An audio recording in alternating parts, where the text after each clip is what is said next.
ममता बनर्जी एक तरफ बिहार का चुनाव और बिहार के चुनाव के बाद बीजेपी गदगद है। प्रधानमंत्री नरेंद्र मोदी खुलेआम खड़े होकर के बोल रहे हैं सरेआम मंच से कि अब तो बिहार से गंगा बह करके बंगाल जाती है और बिहार की जीत अब बंगाल में भी होगी। लेकिन ममता बनर्जी उन्होंने चिट्ठी लिख दी, सीधे तौर पर चिट्ठी लिख दी, और वो भी ज्ञानेश कुमार जी को चिट्ठी लिख दी। और उस चिट्ठी का प्रारूप जो भी देखेगा, जो भी समझेगा, उसको समझ में आ जाएगा कि ममता बनर्जी क्या कह रही है और ममता बनर्जी क्या करने वाली है। उस चिट्ठी के अंदर ममता बनर्जी ने 3 बार 3 अक्षरों में लिखा, सीधे तौर पर 3 शब्दों में, वाय वाय वाय, क्यों क्यों क्यों। क्या इस तरीके से किसी और दूसरे मुख्यमंत्री को आपने देखा है कि जो सीधे तौर पर सेंटर से या फिर सीधे तौर पर चुनाव आयोग से, सेंटर की एजेंसियों से टकरा जाए? ये ममता बनर्जी है। ममता बनर्जी ने, आप देखिए, ट्वीट किया और ट्वीट करके ममता बनर्जी ने कहा कि ज्ञानेश कुमार जी, मैं सीधे तौर पर आपको 2 बड़े मुद्दे हैं, उस पर आपका ध्यान खींचना चाहती हूं। और इस चिट्ठी के अंदर, ये 2 अलग अलग चिट्ठियां उन्होंने लिखी, 2 अलग अलग लेटर हैं इसमें एक लेटर में वो सीधे तौर पर कहती है, मिस्टर ज्ञानेश कुमार। ये जो शब्दावली है, ये ममता बनर्जी का एक तरीके से राजनीति करने का तौर तरीका है। वो अपने आप को किसी भी तरीके से बैकफुट पर ना महसूस करती है, ना अपने कार्यकर्ता को महसूस होने देती है, और ना सामने वाले को यह महसूस होने देती है कि वो बिहार के चुनाव के बाद में कोई बहुत बड़े लेवल पर चले गए हैं। तो देखिए, एक तरफ आप इस बात को ऐसे भी समझिए कि बिहार का चुनाव हो और उसके बाद में बीजेपी जिस तरीके से गदगद है, और बिहार के चुनाव में जो एसआईआर की भूमिका रही, उसी को लेकर के ममता बनर्जी ने चिट्ठी लिखी। और ममता बनर्जी ये कह रही कि बाहरी लोगों का यहां पर क्या काम है और वो बाहरी लोग कौन लाए जा रहे हैं। तो कुल मिलाकर के ये है कि आज के वक्त में चाहे आप जितना मर्जी कहिए, लेकिन बीजेपी और चुनाव आयोग इनको कोई अलग अलग करके देखता नहीं है। जो राजनीतिक समझ रखता है जो आदमी, वो यही कहता है कि चुनाव आयोग और बीजेपी यानी एक ही है। यानी बीजेपी जो चाहती है वो चुनाव आयोग करता है, चुनाव आयोग जो चाहता है वो बीजेपी करती है। अब इसमें टेक्निकली जो है वो कुछ सही नहीं है, लेकिन जो परसेप्शन इस वक्त में खड़ा हो गया है वो ऐसा ही है। और ये परसेप्शन बीजेपी को पसंद आए ना आए, लेकिन कुछ ऐसे ही परसेप्शन लोगों के बीच में बहुत बड़ी संख्या में एक बहुत बड़ा तबका है जो इस तरीके से इसको देखता है।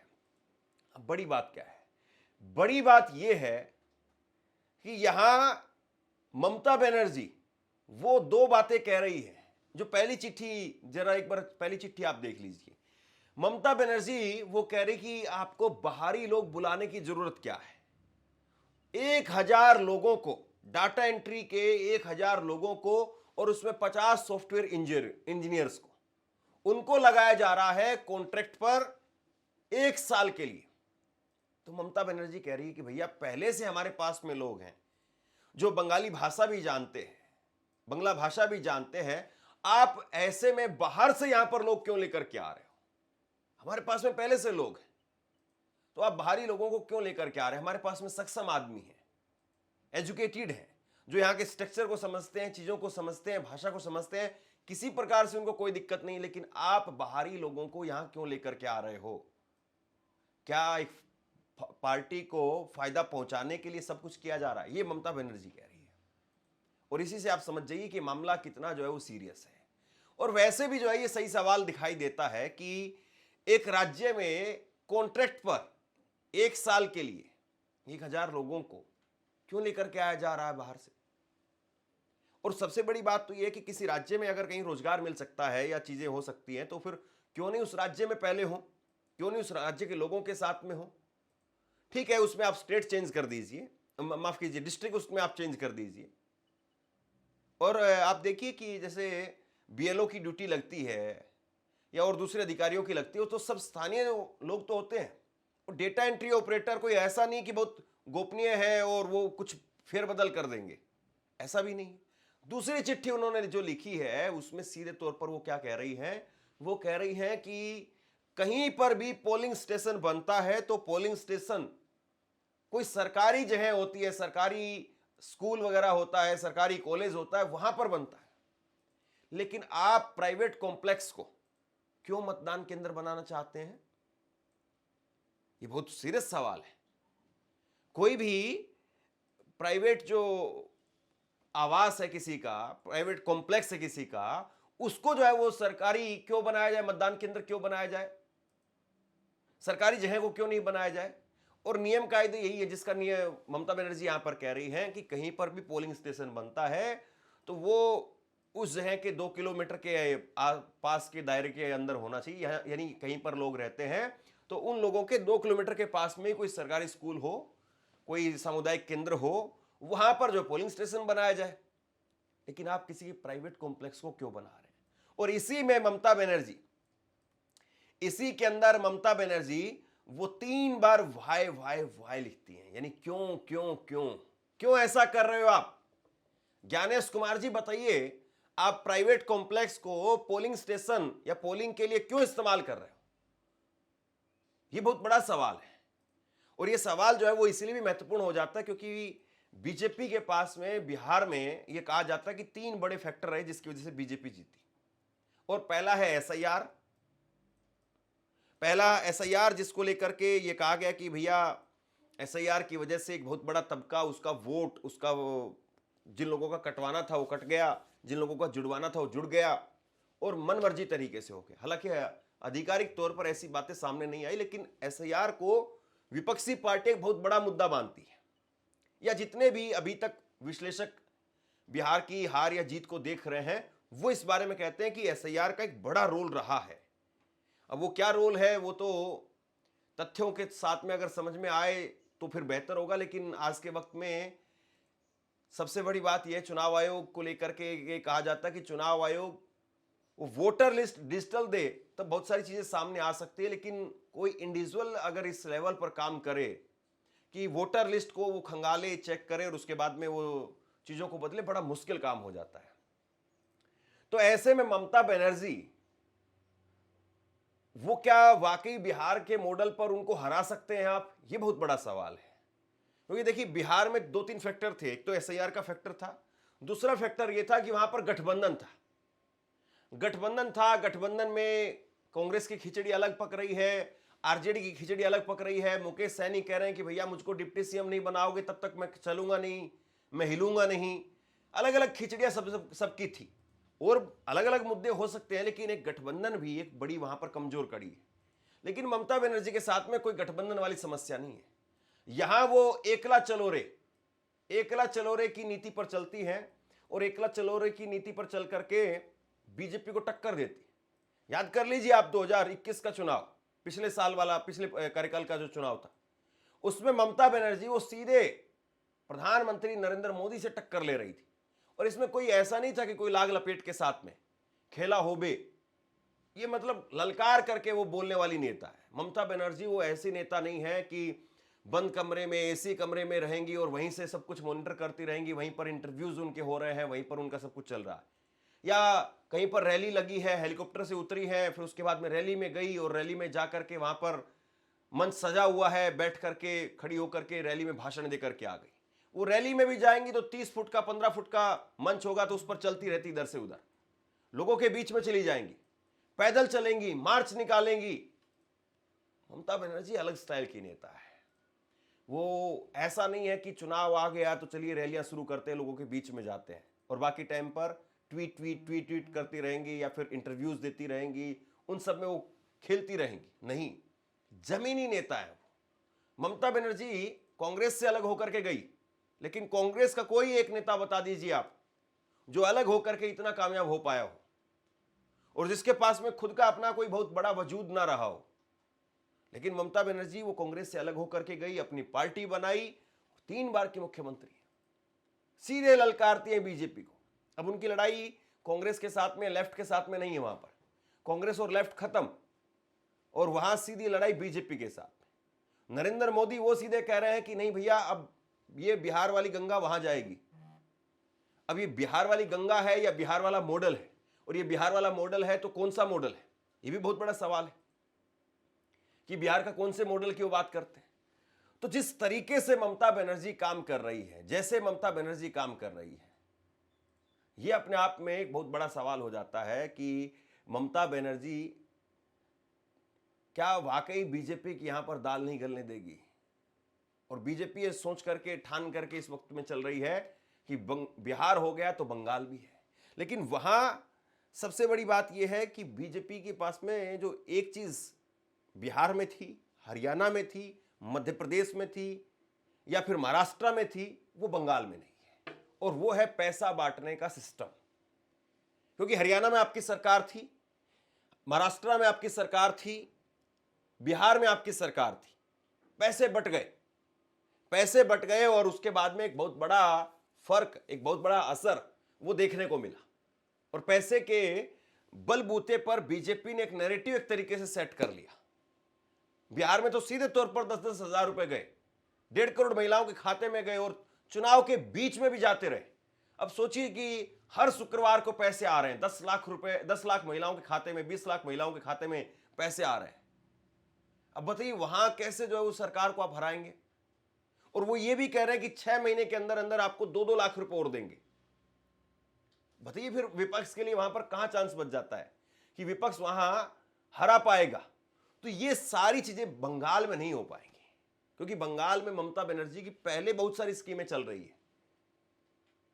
ममता बनर्जी वो बंगाल के अंदर आयुष्मान कार्ड को भी नहीं चलाती, उनकी वो अपनी स्कीमें हैं। वो कन्याश्री के नाम से एक योजना चलाती है महिलाओं को लेकर के, और वो बीजेपी को देख रही है, बीजेपी के मॉडल को देख रही है, वो उठा करके चुनाव के दौरान फिर पैसा फेंक देंगी। तो बताइए आप कैसे आ रहा है। आपसे कुछ कहना चाहता हूं, आज के वक्त में पत्रकारिता करना कितना मुश्किल काम है, लेकिन अगर ऐसे में भी कोई आपकी खबर दिखा रहा है, कोई आपके मुद्दे पर बात कर रहा है, तो आपको भी उसका साथ देना चाहिए। अगर आपको लगता है कि मेरी पत्रकारिता सही है, मैं आपके लिए आपकी खबर वो दिखा रहा हूं, तो ऐसे में आप मेरा सहयोग कीजिए। आप इस वीडियो को जब लाइक करेंगे तो लाइक के साथ में ही एक थैंक्स का बटन आपको दिखाई देगा। उस थैंक्स के बटन पर आप क्लिक कीजिए और जो भी सहयोग राशि दे सकते हैं वो दीजिए। दूसरा, आप चैनल को ज्वाइन कर सकते हैं और चैनल को ज्वाइन करके भी मुझे मदद कर सकते हैं। एक जो बीजेपी के पास में कार्ड है बंगाल को लेकर के, वो है हिंदू मुस्लिम का कार्ड। और अब इस वक्त में टीवी पर खबरें चलाई जा रही हैं कि देखिए जब एसआईआर बंगाल के अंदर शुरू हुआ है तो बॉर्डर्स पर भारी भीड़ आ गई है। जो बांग्लादेश वापस भागना चाहते हैं, बांग्लादेश भाग रहे हैं, ऐसे लोगों की भारी भीड़ आ गई है। सबसे बड़ा सवाल यह है कि एक तरफ आप कहते हैं कि बांग्लादेश में इतनी बुरी स्थिति है, त्राइमाम है, वहां से तो आदमी जान बचा करके भाग रहा है, इधर आ गया है। और एक तरफ आप कह रहे हैं कि नहीं, यहां सिर्फ एसआईआर की ही उससे, और जबकि एसआईआर नहीं होगा या वोटर कार्ड में नाम नहीं आएगा तो ऐसा नहीं कि कोई फांसी दे दी जाएगी, या जो आदमी भारत के अंदर है या बांग्लादेश के अंदर है, जो आदमी के पास में पहचान पत्र नहीं है, आधार कार्ड नहीं है मान लीजिए, तो उसको ऐसा नहीं कि कोई फांसी का प्रावधान है। लेकिन सवाल यह है कि जिस तरीके से इस पूरे नैरेटिव को पश्चिम बंगाल के अंदर बीजेपी थाली में परोस करके सजा करके लेकर के जाएगी, नरेंद्र मोदी उसको सिर पर रख करके चलेंगे। यानी वही एक सबसे बड़ा मुद्दा है, उसी को ताज बना करके, मुकुट बना करके, पहन करके नरेंद्र मोदी चलेंगे। और वो मुद्दा क्या है? वो मुद्दा यही है कि भैया हिंदू मुसलमान, ये बांग्लादेशी आ गए हैं, 1 करोड़ आ गए हैं, 2 करोड़ आ गए हैं, पता नहीं कितना बड़ा नंबर जो बीजेपी दे देगी, और नरेंद्र मोदी अपने मुंह से बोलेंगे उस नंबर को। ऐसा भी नहीं है कि कोई छुट भैया नेता बोलेगा। और ये बात मैं क्यों कह रहा हूं? ये बात मैं इसलिए कह रहा हूं क्योंकि पिछला ट्रैक रिकॉर्ड बीजेपी का अगर आप देखें तो इसमें कोई दो राय नहीं दिखती है कि नरेंद्र मोदी कहीं से किसी बात को लेकर के कोई संकोच करेंगे।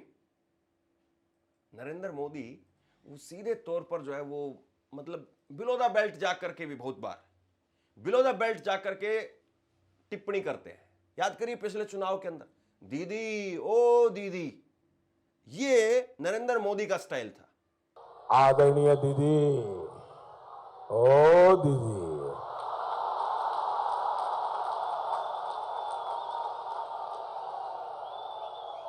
दीदी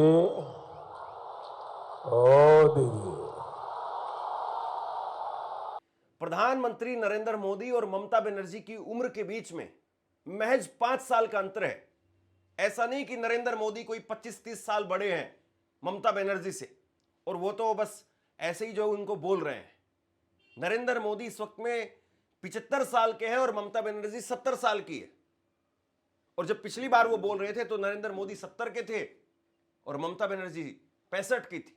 अब आप सोचिए कि आपके घर में 65 साल की भी, छोड़ दीजिए मैं 70 साल नहीं कह रहा हूं, आज वो 70 की हुई है, उस वक्त में 65 की थी। 65 साल की आपकी मां है, आपकी सास है, आपकी दादी है, आपकी नानी है। 65 साल की कोई भी महिला आपके घर में है या आपके पड़ोस में है और उसको कोई आदमी खड़े होकर के बोले, और जिसकी खुद की उम्र 5 साल और बड़ी है, उस वक्त में 70 साल थी नरेंद्र मोदी की उम्र, दीदी ओ दीदी ओ दीदी ऐसे कर करके बोले, शोभा लगता है ये? आप बोलने देंगे अपने बच्चों के सामने? आप कहेंगे कि ये क्या लगा रखा है, हमारे बच्चे क्या सीखेंगे इससे? आप डांट देंगे, डपट देंगे, रोक देंगे। लेकिन नरेंद्र मोदी नहीं रुके, लेकिन ममता बनर्जी को नहीं रोक पाए। सब कुछ कर लिया, शुभेंदु अधिकारी को तोड़ करके ले आए, ये कर लिया, वो कर लिया, सब कुछ कर लिया। लेकिन आप देखिए कि उसके बावजूद जो है ममता बनर्जी वो पिछली बार के मुकाबले में ज्यादा सीटें लेकर के आई। नरेंद्र मोदी सब कुछ कर चुके थे। मैं पिछली बार भी ग्राउंड रिपोर्टिंग कर रहा था बंगाल में, और ममता बनर्जी जिस तरीके से व्हील चेयर पर चलती थी, फुटबॉल लेकर के निकलती थी, खेला होबे ममता बनर्जी नारा देती थी, और बहुत सिंपल तरीके से ममता बनर्जी चलती हैं। पिछली बार मैंने आपको ग्राउंड रिपोर्ट में दिखाया था कि ममता बनर्जी का काफिला कैसे चलता है। वो ऐसा नहीं कि वो 2-2.5 करोड़ रुपए की लैंड क्रूजर गाड़ी में चलती है, ऐसा नहीं है। ममता बनर्जी उस टाइप की नेता ही नहीं है। वो सिंपल सी गाड़ी में, फोक्सवैगन एक कार है, मेरे ख्याल में 8-10 लाख रुपए की गाड़ी होगी, जो कि नॉर्मल मिडिल क्लास फैमिली में मिलती है। उस गाड़ी के अंदर नीले रंग की कार में वो घूमती रही। तो वो ऐसा नहीं है कि भैया लैंड क्रूजर से आएंगी या कोई बहुत बड़ी गाड़ी है उससे आएंगी, पूरा लाव लश्कर है उनका, ऐसा नहीं है। पिछली बार के चुनाव के दौरान एक जगह पर यह हुआ कि वोट डलने नहीं दे रहे हैं, वोट जो है वो रोके जा रहे हैं नंदीग्राम के अंदर, वो वहां पहुंच गई। तो कुल मिलाकर के ममता बनर्जी वो बिल्कुल एक अलग मिजाज की नेता है। ममता बनर्जी जो है वो आप ये कह सकते हैं कि बंगाली अस्मिता को जिस तरीके से वहां पर मुद्दा बनाती है, बंगाली महिलाओं को जिस तरीके से अपने साथ में जोड़ती है, और केवल ये नहीं है कि मुसलमान ही उनका वोटर है। ऐसी बात होती तो 25-30% से ऊपर वोट उनको मिलता नहीं कभी, लेकिन वो 50-60% वोट पर जो है वो अपना फोकस करके चलती है। मुस्लिम भी है, SC ST भी है, OBC भी है, और उसके साथ साथ वो अपर कास्ट में भी अपना एक उनका होल्ड रखती है। तो ममता बनर्जी बिल्कुल अलग लहजे वाली जो नेता है, ग्राउंड पर जमीनी लड़ाई लड़ने वाली नेता है, केवल भाषणों में या टीवी में या ट्वीट पर रहने वाली नेता नहीं है। और पश्चिम बंगाल में मैं ये नहीं कह रहा हूं कि 100% वहां पर ममता बनर्जी हरा देंगी।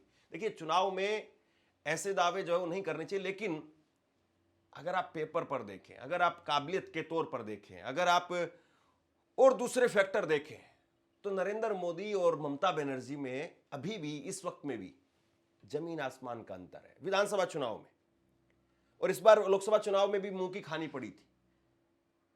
और ममता बनर्जी की कोशिश यही है, अखिलेश यादव भी ने भी बयान दिया। अखिलेश यादव ने कहा कि बीजेपी का, चुनाव आयोग का पूरा फोकस है बिहार, उत्तर प्रदेश में और पश्चिम बंगाल में, कि जहां जहां विधानसभा में बीजेपी हारी है वहां वहां 50-50 हजार वोट हर विधानसभा में काट दिए जाए। लेकिन ममता बनर्जी वो पूरी तरह से जमीन से जुड़ी हुई नेता है, अपने कैडर के साथ में कनेक्ट रहती है और नीचे की जानकारी वो फटाक से ऊपर तक मंगवाती है कि नीचे क्या चल रहा है, और नीचे कहीं पर कुछ गड़बड़ है तुरंत वो लेटर लिख करके मिस्टर ज्ञानेश कुमार की घंटी खटखटाने में भी देर नहीं लगाती है।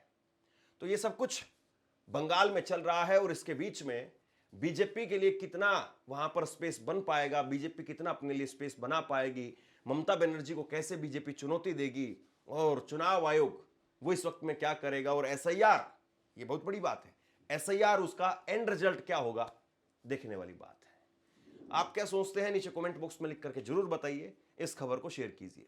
धन्यवाद।